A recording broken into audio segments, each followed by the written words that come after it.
जायखिजाया समावनो 9 degree magnitude बांग्रिं आरो सुनामि जानो हागौ।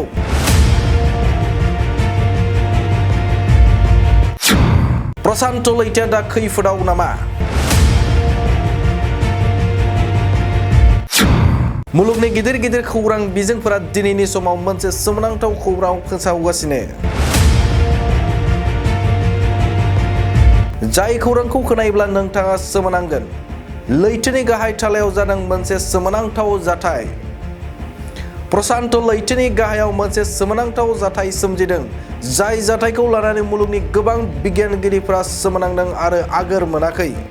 बेनि गेजेरजों जायखिजाया समावनो सुनामि आरो जायखिजाया समावनो 9 मैग्नेट्यूड गिख्रंथाव बांग्रिं सोमजिनो हागौ होननानै सांग्रांथि फोसावदों।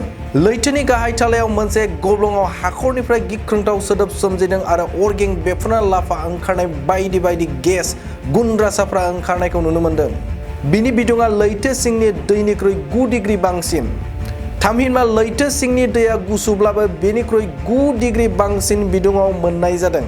बेखौ टेक्टनिक लुब्रिकेन्ट होननानैबो मिथिनो मोननाय जादों।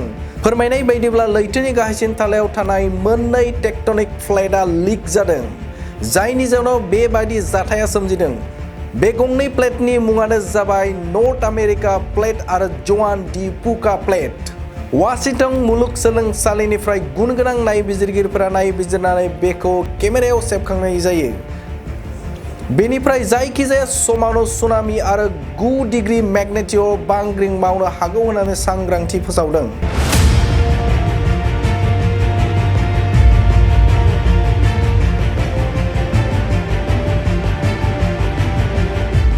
गुनगोनां फरायसाफोरनिसिम मोनसे गोनां फोसावथाय।